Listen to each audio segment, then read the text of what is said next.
Hai guys, selamat berjumpa kembali dengan channel novel populer viral kesayangan Anda ini. Saat ini admin ingin menghadirkan sebuah novel yang alur ceritanya sangat menarik dan seru. Novel ini berjudul Kaisar Agung Seni Bela Diri. Sebelum mengikuti keseruan ceritanya, mohon bantuan kalian untuk subscribe, like, dan share video-video yang ada di channel ini. Selamat menikmati.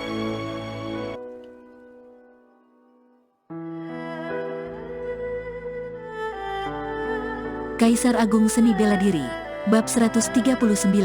Luo Xiu meninggalkan kota Kalasani dengan terbang di langit.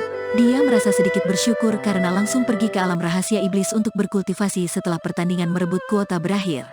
Sebab, jika Luo Xiu berada dalam situasi barusan dengan kemampuan basis kultivasinya kala itu, mungkin dia benar-benar akan mati di sana.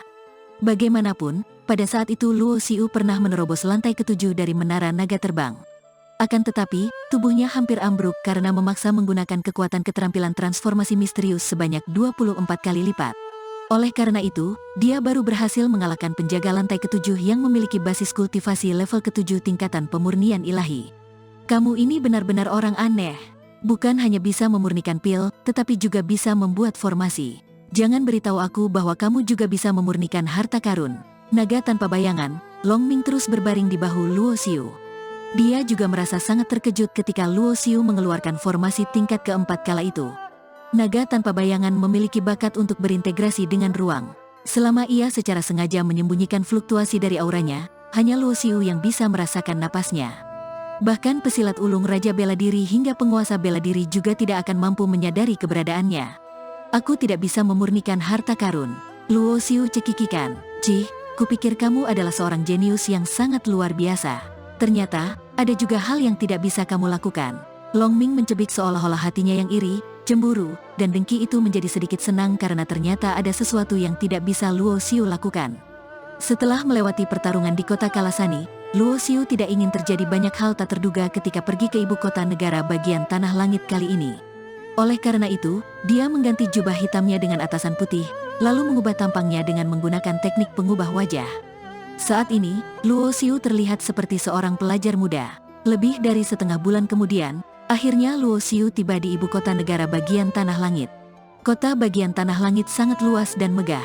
Tinggi tembok kotanya hampir 30 meter dan ada cahaya logam berwarna hitam yang berkilauan di bawah sinar matahari. Di atas tembok kota, ada ratusan prajurit yang berdiri tegak dan sekujur tubuh mereka menebarkan aura yang dingin. Mereka semua merupakan pasukan prajurit milik keluarga kerajaan dari negara bagian Tanah Langit. Masing-masing dari mereka merupakan seorang kultivator seni bela diri yang berpengalaman dalam medan perang. Sepengetahuan Luo Xiu, keluarga Fan yang merupakan anggota kerajaan merupakan pemimpin dari negara bagian Tanah Langit. Sementara itu, 6 provinsi dan 13 kabupaten lainnya dikendalikan oleh berbagai kekuatan besar. Meskipun begitu, jika akan melawan musuh asing, berbagai kekuatan besar tersebut tetap harus menanggapi panggilan dari keluarga Fan yang merupakan anggota kerajaan. Mereka akan membentuk sebuah pasukan militer yang sepenuhnya terdiri dari kultivator seni bela diri yang hebat. Markas utama dari pasukan Harimau Hitam berada dalam jarak puluhan kilometer dari kota bagian Tanah Langit. Mereka membangun wilayah sendiri dengan kekuasaan yang kuat. Luo Xiu mengikuti kerumunan orang yang masuk ke ibu kota dan pergi ke gerbang kota bagian Tanah Langit. Di depan gerbang kota, ada sebuah pengumuman tentang alam rahasia misteri. Para jenius yang mendapatkan kuota untuk masuk ke alam rahasia bisa mendapatkan token Tanah Langit dan pergi ke akademi kerajaan yang ada di kota. Terlihat, ada sekitar belasan prajurit dengan baju perang yang melakukan interogasi kepada setiap orang yang masuk dan mengumpulkan biaya masuk ke kota. Bagaimanapun, tempat ini adalah ibu kota dari negara bagian Tanah Langit dan merupakan tempat penting. Oleh sebab itu, perlu penjagaan yang ketat. Seusai masuk ke kota, Luo Xiu bertanya kepada orang di jalanan tentang lokasi dari akademi kerajaan.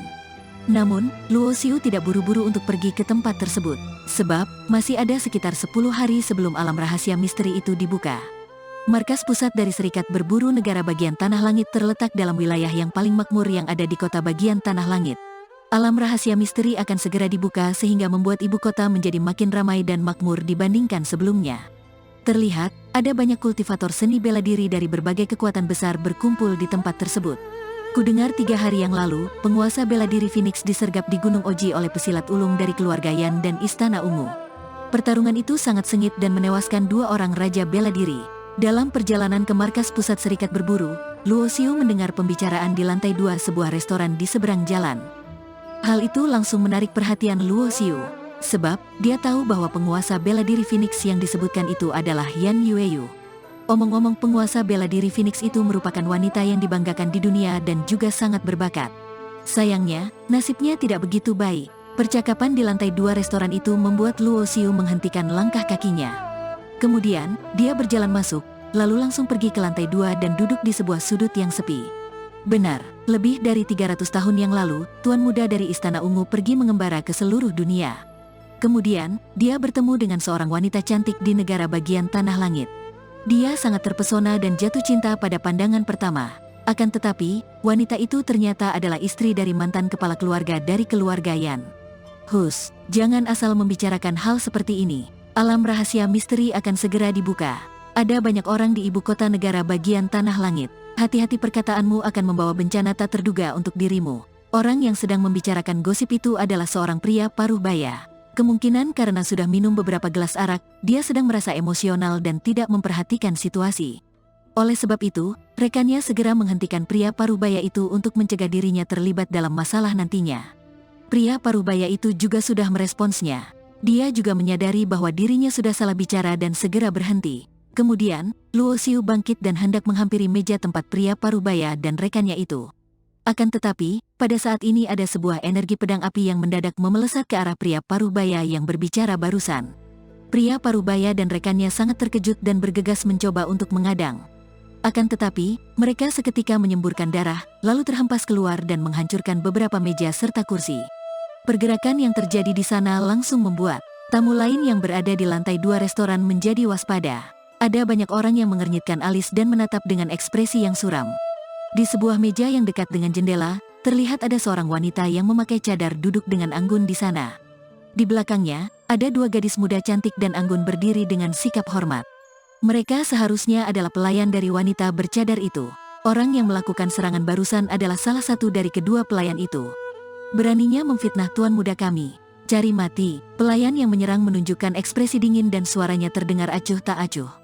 Namun, wanita bercadar yang sedang duduk itu terlihat tidak berniat untuk menghentikannya sama sekali.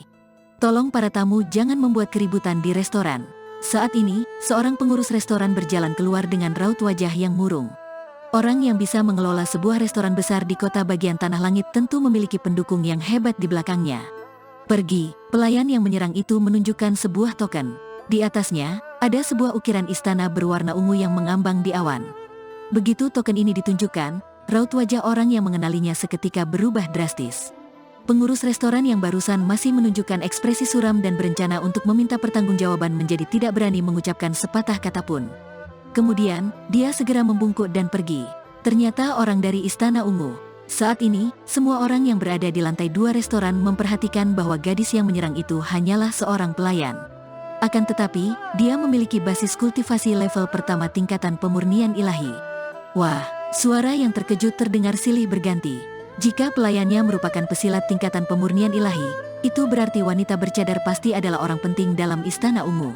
Pria parubaya yang barusan bergosip itu sudah sepenuhnya sadar. Akan tetapi, wajahnya tampak pucat karena tahu bahwa dia telah membuat masalah. Pria parubaya dan rekannya itu hanya memiliki basis kultivasi level kelima tingkatan bawaan. Cahaya dingin yang kejam melintas di mata pelayan muda itu. Dalam sekejap, dia langsung mengeluarkan 2 energi pedang api untuk membunuh pria parubaya dan rekannya yang sudah memfitnah tuan muda dari Istana Ungu tadi. Saat melihat tampilan tersebut, Luo Xiu langsung mengulurkan tangannya. Sebuah energi telapak tangan yang terbentuk dari api hitam langsung menghancurkan 2 energi pedang yang dikeluarkan pelayan muda itu. Dia hanya asal bicara karena sedang mabuk. Jika kamu membunuhnya, sepertinya itu terlalu keterlaluan, ujar Luo Xiu. Kamu juga berani ikut campur dengan urusan Istana Ungu? Dasar tidak tahu diri, pelayan wanita itu menatap Luo Xiu dengan dingin. Saat berbicara, pelayan wanita itu langsung melancarkan serangannya. Sebuah pedang langsung muncul di tangannya dan dihunuskan ke arah Luo Xiu. Kamu hanya pesilat level pertama tingkatan pemurnian ilahi, tetapi malah berani bersikap begitu sombong? Luo Xiu berbicara dengan dingin. Kemudian, dia langsung mengangkat tangannya, menggenggam pedang panjang yang dihunuskan pelayan muda itu, lalu mengerahkan tenaganya dan mengempaskan pelayan itu bersama dengan pedangnya. Pelayan muda itu terhuyung ke belakang dan terlihat ada bekas genggaman 2 jari pada pedang panjangnya tersebut.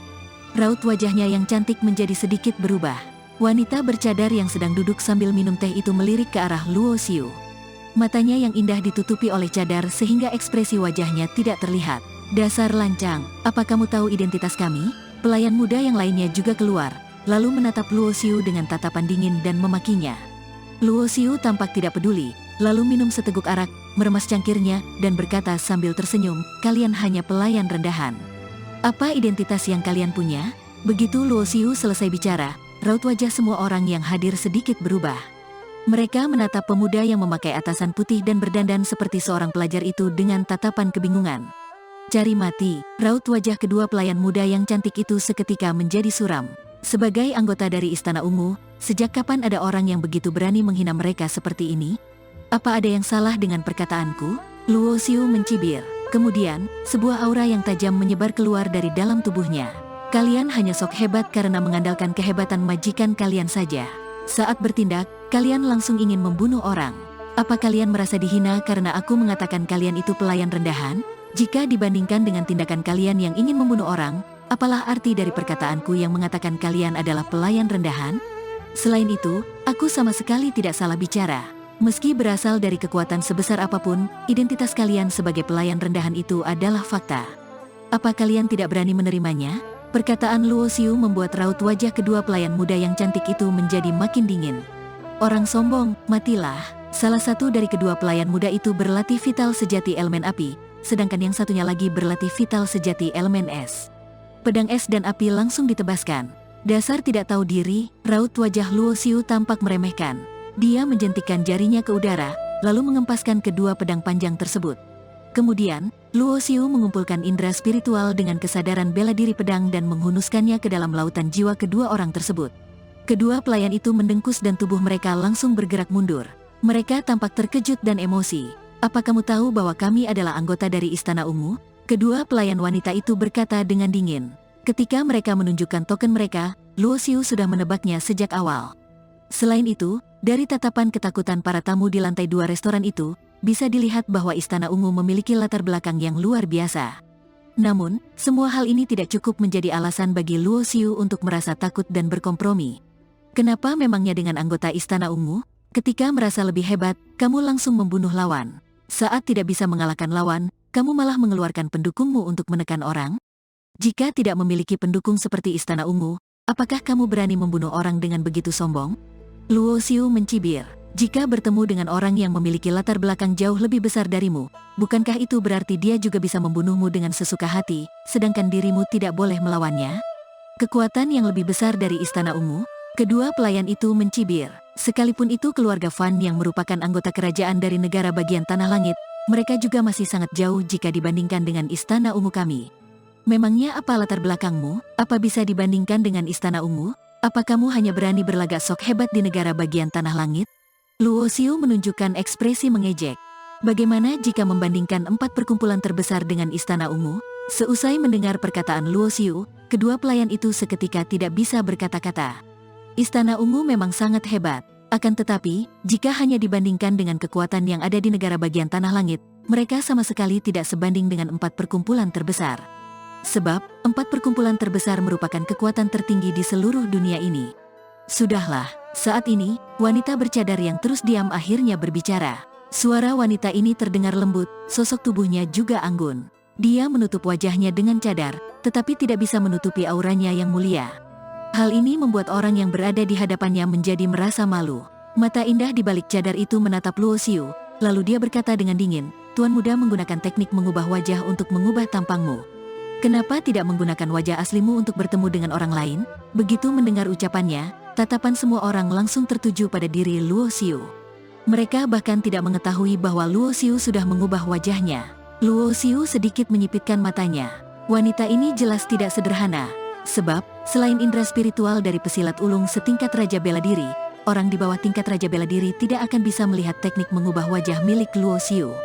"Dasar pecundang, apakah kamu berani memberitahu namamu?" Kedua pelayan itu juga mendadak berbicara dengan galak. Orang ini berani menyinggung Istana Ungu. Mereka pasti akan membuatnya menyesal. "Hei, kenapa tidak berani?" Cahaya yang terang berkelebat di tubuh Luo Xiu. Daging dan tulang di tubuhnya bergeser serta mengeluarkan suara seperti guntur. "Namaku Sura."